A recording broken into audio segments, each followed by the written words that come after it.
창조주 되시는 하나님, 지난 밤에도 평안히 잠들게 하시고 새날을 허락하셔서 하나님 앞에서 첫 시간을 드리게 하시니 감사드립니다. 새벽부터 해질 때까지 하나님의 인도와 보호가 우리와 함께하여 주시옵소서. 마음에 가득한 근심과 염려를 떨쳐내고 하나님을 향한 새 마음으로 일어서는 하루 되게 하여 주시옵소서. 근심과 염려의 자리를 기쁨과 감사로 채워지게 하여 주옵소서. 예수님의 이름으로 기도드립니다. 아멘. 우리 찬송가 251장 찬송하겠습니다.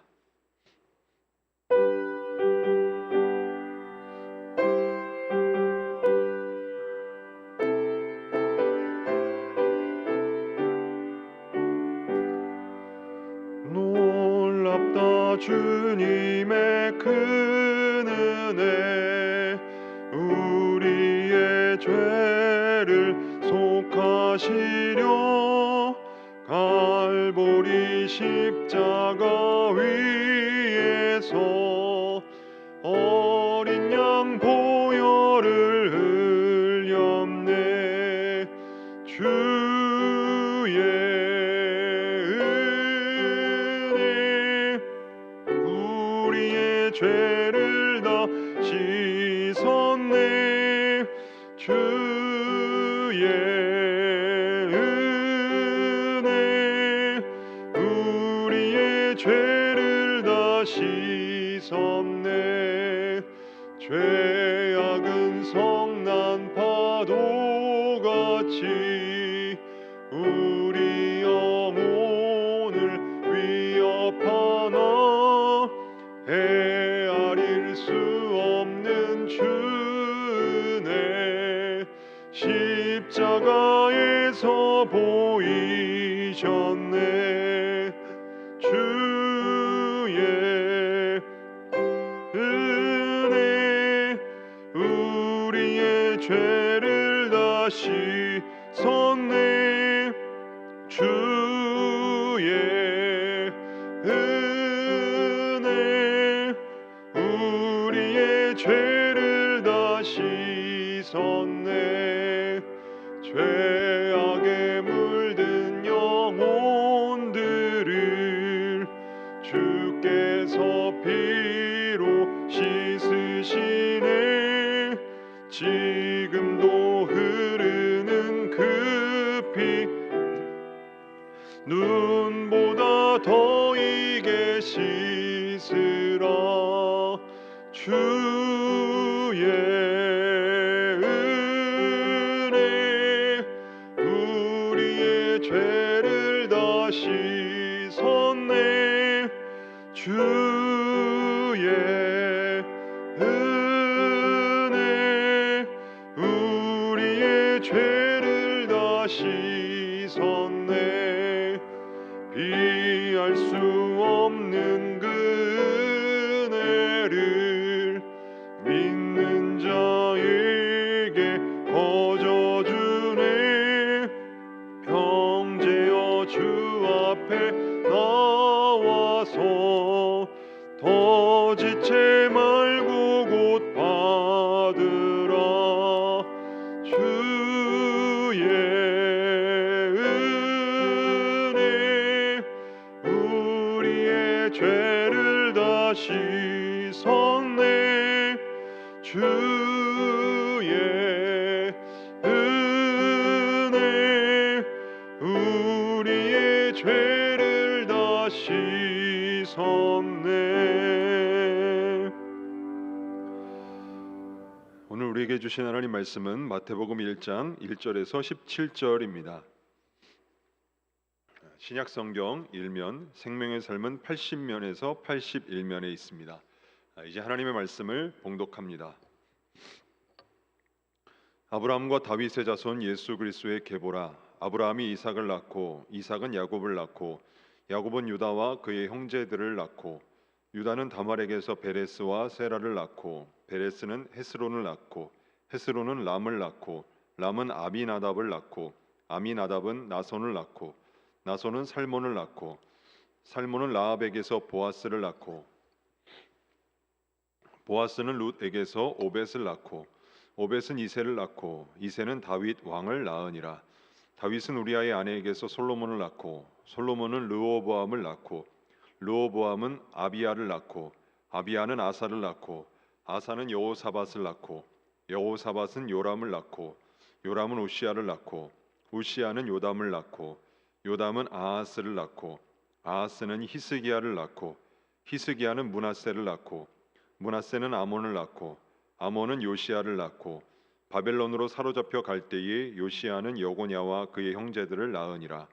바벨론으로 사로잡혀 간 후에 여고냐는 스알디엘을 낳고 스알디엘은 수룹바벨을 낳고 수룹바벨은 아비웃을 낳고 아비웃은 엘리야김을 낳고 엘리야김은 아소르를 낳고 아소르는 사독을 낳고 사독은 아킴을 낳고 아킴은 엘리웃을 낳고 엘리웃은 엘르아살을 낳고 엘르아살은 mat단을 낳고 mat단은 야곱을 낳고 야곱은 마리아의 남편 요셉을 낳았으니 마리아에게서 그리스도라 칭하는 예수가 나시니라.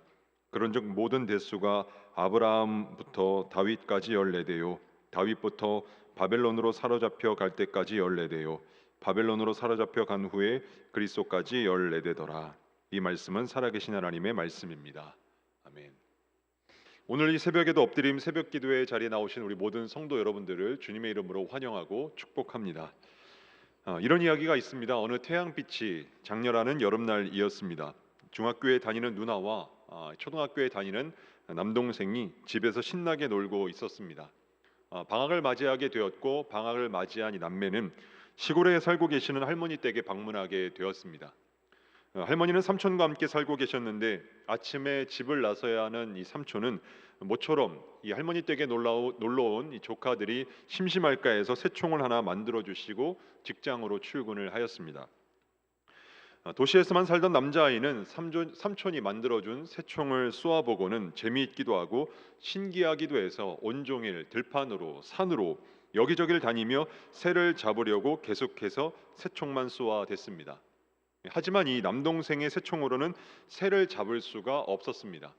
새총 사이에 넣은 돌이 빠르고 정확하게 날아가지 않을 뿐더러 목표물인 새가 이 새총을 쏘는 소리만 듣고도 이내 달아나 버렸기 때문입니다.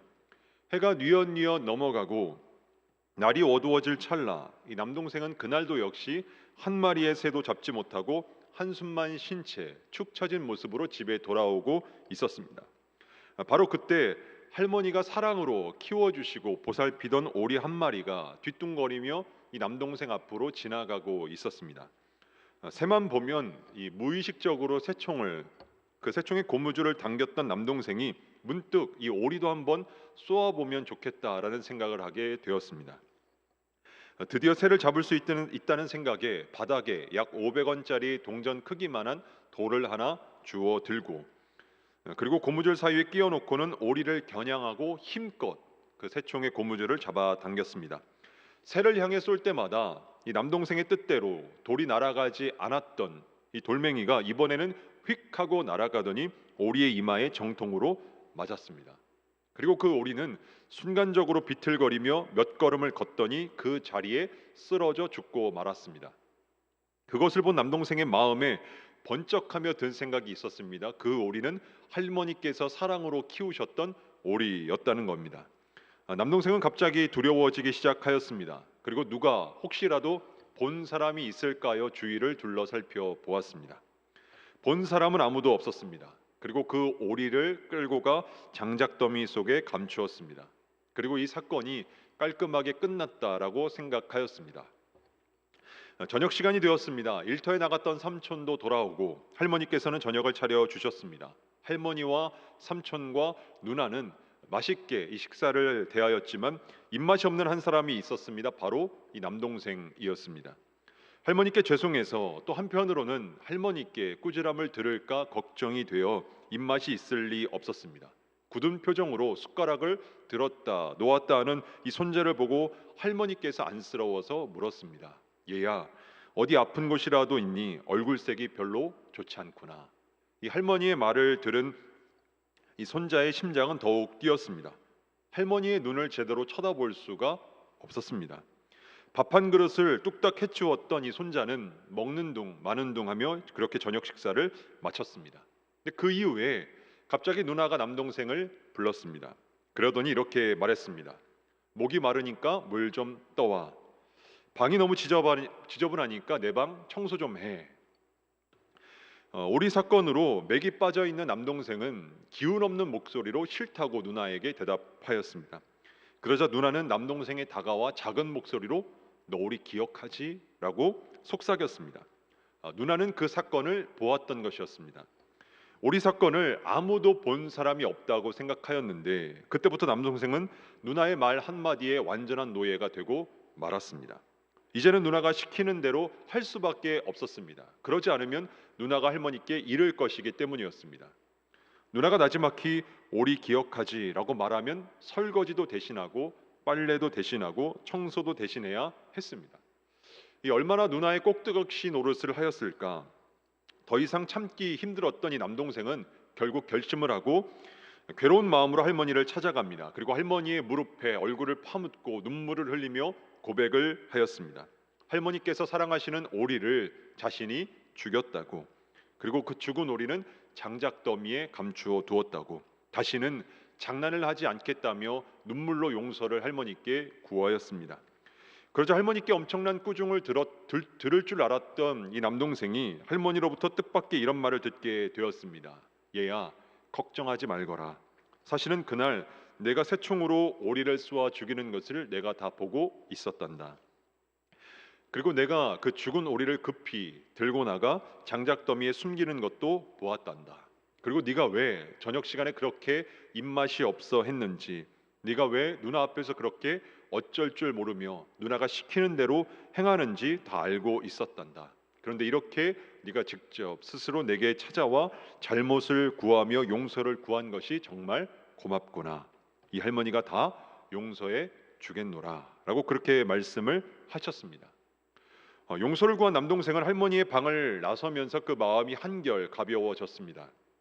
그 다음부터 할머니께서 정성스럽게 준비해 주신 식사를 매 끼니마다 그렇게 맛있게 대하며 식사를 하였습니다. 식사가 끝난 다음 역시나 누나가 남동생을 부릅니다. 누나가 이번에도 아무렇지 않은 듯이 말했습니다. 내 대신 설거지해. 그러자 남동생의 대답이 누나의 예상을 빗나갔습니다. 싫다라고 말했습니다. 여느 때와 같이 당연히 남동생이 자신의 부탁을 듣고 설거지를 할 줄 알았는데 생각했던 것과 다른 대답에 놀랐습니다. 누나는 역시나 놀란 표정으로 남동생에게 다가가 오리 기억하지 라고 말을 하였습니다. 동생은 아무렇지 않은 듯 말했습니다. 누나 마음대로 해. 그러면서 동생은 룰루랄라 노래를 부르며 부엌을 나갔습니다. 화가 머리끝까지 치민 누나는 그 순간 할머니에게 바로 뛰어가 오리의 모든 사건을 이야기했습니다. 누나는 할머니께서 곧 남동생을 불러 야단하시겠지, 감히 내가 시키는 대로 안 해? 라고 생각하였지만 오히려 그 일을 가지고 꼬투리를 잡아서 노예처럼 부려먹은 그 누나를 혼내기만 하실 뿐이었습니다. 누나에게 한번 걸리면 오리 기억하지 라고 말하면서 설거지에 청소에 그것에 사로잡혀 살아갈 수밖에 없습니다. 근데 할머니를 찾아가 잘못을 구하면 용서를 얻게 됩니다. 죄책감에서 자유함으로 바뀌게 되는 겁니다. 우리의 삶 가운데서도 우리를 그렇게 속이는 사탄에게 넘어가지 않으실 수 있기를 바랍니다. 사탄은 오리를 기억하지 라고 말했던 누나의 말과 같이 과거에 행한 죄를 기억하지, 너의 실수를 기억하지 라고 말하면서 우리의 죄를 고백합니다. 우리의 죄를 그와 같이 고발하면서 너 같은 죄인이 어떻게 하나님을 예배할 수 있냐고, 어떻게 하나님의 사명을 감당할 수 있냐고 위선자라고 속입니다. 하나님 앞에 나아가지 못하도록 만듭니다. 과거의 죄를 다 알고 정죄하면 또 그 죄책감을 가지고 고발하는 그와 같은 사단의 꾀임에 도저히 우리가 스스로 풀어갈 수 없는 오리 기억하지라는 그 사단의 꾀임에 그 고발에 우리가 넘어가지 않을 수 있어야 합니다. 오늘 본문은 예수님의 출생과 생애, 그 사역을 묘사하기 이전에 가장 먼저 계명을 조명합니다. 성경을 처음 대하는 사람은 이 족보를 읽다가 답답해서 건너뛰기도 합니다. 예수님의 족보를 보면 유대 관습에 의하면 족보에는 원래 여자의 이름을 기록하지 않습니다. 하지만 마태복음 1장, 저희가 오늘 읽은 이 본문에 의하면 5명의 여자의 이름이 기록되어 있음을 알 수 있습니다. 그 이름은 다말과 라합과 룻과 우리아의 아내와 마리아입니다. 또한 족보의 이름을 올리는 사람들의 부끄러운 과거는 대부분 지우거나 다듬기도 합니다. 그리고 자랑스러운 업적을 크게 부각시키기도 합니다. 그런데 이 예수님의 족보는 일반적인 그 족보의 내용과 다릅니다. 다말은 유다의 며느리였습니다. 유다는 자신의 며느리였던 다말과 관계를 맺고 베라스와 세라라는 쌍둥이를 낳습니다. 라합은 여리고의 기생이었습니다. 오늘날에도 저급하게 인식되고 있는 직업을 가지고 있던 이방 여인이었습니다. 그리고 룻은 모압 사람이었습니다. 신명기 23장 3절 말씀에 보면 암몬 사람과 모압 사람은 여호와의 총회에 들어오지 못하리니 그들에게 속한 자는 10대뿐 아니라 영원히 여호와의 총회에 들어오지 못하리라. 이 모압 사람은 영원히 여호와의 총회에 들어올 수가 없었던 그 지방 출신의 사람이 룻이었습니다. 우리아의 아내는 밧세바임에도 불구하고 그 이름조차 기록되지 않았던 여인입니다. 다윗은 우리아의 아내를 취하여 임신케 합니다. 그리고 그 밧세바를 아내로 삼기 위하여서 우리아를 맹렬한 싸움에 앞세워 두게 함으로 그로 맞아 죽게 만듭니다. 마리아는 요셉의 입장에서 본다면 결혼하지 않은 상태에서 임신을 한 여인이었습니다. 살면서 누구나 한 번은 꼭 생각하고 상상하는 것이 달콤한 신혼입니다. 근데 그 꿈을 꾸지만 요셉 역시 그러한 꿈을 꾸었겠지만 그 꿈이 산산조각나 버리고 말았습니다. 세상을 구원하시기 위해 이 땅에 오신 예수님이시라면, 위대한 능력과 위를 감당하시기 위하여 이 땅에 오신 예수님이시라면, 그분의 족보에 성경에 있는 기록된 사람들이라면 훌륭하고 허물이 없고 지혜로운 사람들을 기록해야 하는 것이 맞는 것 같습니다.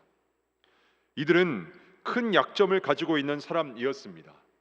그럼에도 불구하고 예수님의 족보에 그 이름이 기록되어 있고, 어떻게 본다면 오히려 그들의 죄악성을 가감없이 드러내며 고발하고 있다고 볼 수도 있습니다.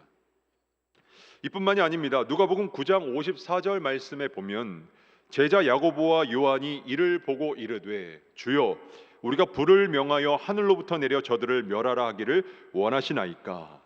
예수님의 제자들 가운데 자신들을 환영하지 않는다라는 이유로 불로 사람들을 태워버리자라고 말하고 있습니다.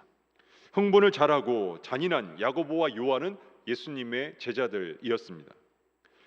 베세다 출신이었던 빌립과 안드레와 베드로는 예수님께 나무람을 들었던, 꾸중을 들었던 동네의 사람들이었습니다. 누가복음 10장 13절 말씀에 보면 화 있을진저 고라시나 화 있을진저 베세다야, 책망을 받았던 지역의 출신들의 제자들이었습니다. 믿음의 조상 아브라함은 자신의 아내를 누이라고 2번이나 속입니다. 베드로는 예수님을 모른다고 3번이나 부인하였습니다. 예수님을 모르는 사람이 자신을 팔지 아니하였습니다. 가룟 유다가 예수님을 팔았습니다. 성경은 하나님이 인도하심을 받으며 하나님을 위해 살았던 사람들의 실수와 허물과 죄를 숨기지 않고 의도적으로 기록하고 있습니다. 꾸며내지도 않습니다. 감추려 하지도 않습니다. 도리어 그와 같은 모든 일들을 드러내고 있는 것 같이 보입니다. 왜 그럴까? 그것이 바로 하나님의 은혜이기 때문입니다. 하나님의 구원의 은혜입니다. 사람은 나면서부터 죄인입니다. 모든 사람은 다 죄인입니다. 죄의 몸은 각 기관에도 영향을 미칩니다. 로마서 3장 13절에서 18절 말씀을 보면 그들의 목구멍은 열린 무덤이요 그 혀로는 속임을 일삼으며 그 입술에는 독사의 독이 있고 그 입에는 저주와 악독이 가득하고 그 발은 피 흘리는데 빠른지라 파멸과 고생이 그 길에 있어 평강의 길을 알지 못하였고 그들의 눈앞에 하나님을 두려워함이 없느니라 함과 같으니라. 인생에 있어서 누구나 되돌아가고 싶은 현장이 있습니다. 과거의 허물이 있습니다. 지워버리고 싶은 일들이 있습니다. 사람은 누구나 다 이기적이고 거짓을 행할 때가 있습니다. 사람 안에는 하나님의 자비와 긍휼을 구할 그 어떤 것이 있지 않습니다. 죄의 무게는 어마어마합니다. 그 어떤 죄도 결코 무시하고 관가해서는 안 될 것입니다. 하지만 하나님의 은혜 앞에서는 이 모든 것이 다 세 발의 피입니다. 죄의 힘보다는 은혜의 힘이 훨씬 더 강하고 풍성하기 때문입니다. 로마서 5장 21절 말씀입니다. 이는 죄가 사망 안에서 왕노릇한 것 같이 은혜도 또한 의로 말미암아 왕노릇하여 우리 주 예수 그리스도로 말미암아 영생에 이르게 하려 함이라. 저와 여러분이 예수 그리스도를 믿고 이제까지 살아오시면서 받은 수많은 복들이 있습니다. 셀 수 없는 무수한 복이 있습니다.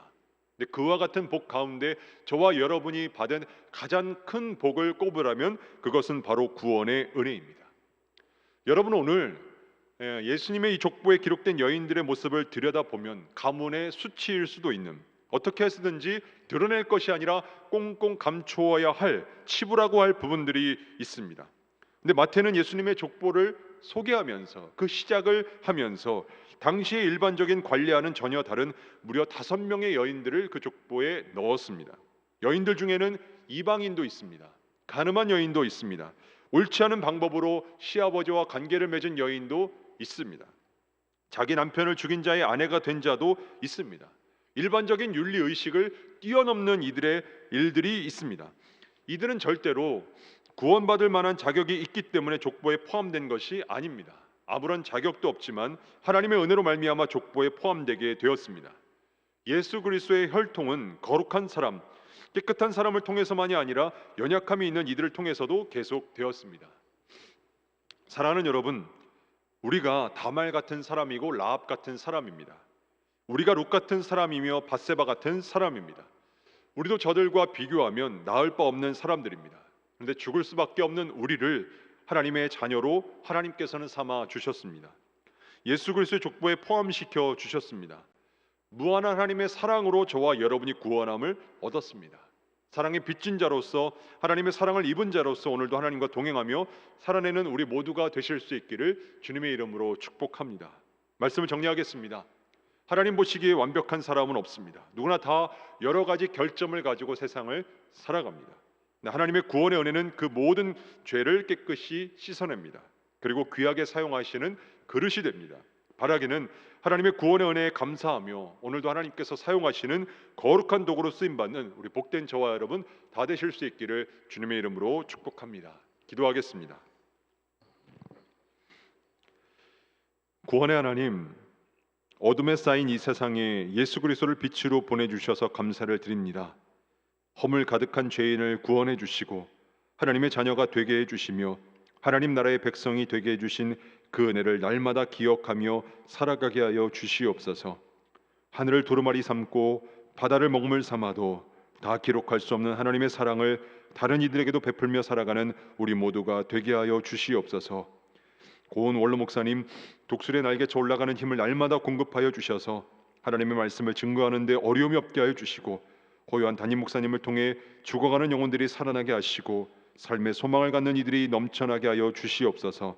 서시는 강단마다 예배가 살아나게 하시고 복음의 씨앗이 심겨진 곳마다 하나님의 때에 아름답게 열매 맺어 푸르른 그리스도의 계절이 오게 하여 주시옵소서. 안산제일의 성도들을 기억하사 하루하루에 주어진 삶이 예수님으로 인해 천국과 같은 삶이 되게 하시며 슬픔이 있는 자 말씀 중에 위로하여 주시고 인생의 위기와 고난으로 아픔 가운데 있는 자 하늘 소망과 용기를 주시옵소서. 새벽에도 온라인으로 귀한 헌금을 드린 손길이 있습니다. 드린 모든 물질이 베세다 들녘에서 드려진 오병이어와 같은 쓰고도 남음이 있는 놀라운 능력이 나타나게 하여 주시옵소서. 예물을 드린 이들에게 더 많은 감사의 제목들이 넘쳐나도록 축복하여 주시고 쓰이는 곳곳마다 주님의 나라가 확장되게 하여 주시옵소서. 예수님의 이름으로 기도드립니다. 아멘. 하늘에 계신 우리 아버지, 아버지의 이름을 거룩하게 하시며 아버지의 나라가 오게 하시며 아버지의 뜻이 하늘에서와 같이 땅에서도 이루어지게 하소서. 오늘 우리에게 일용할 양식을 주시고 우리가 우리에게 잘못한 사람을 용서하여 준 것 같이 우리 죄를 용서하여 주시고 우리를 시험에 빠지지 않게 하시고 악에서 구하소서. 나라와 권능과 영광이 영원히 아버지의 것입니다. 아멘. 이 시간 기도하실 때 나라와 민족과 교회를 위해 특별히 코로나의 종식과 오늘 말씀을 놓고 우리 주여 세 번의 진호 통성으로 기도하며 나아갑니다. 주여, 주여, 주여.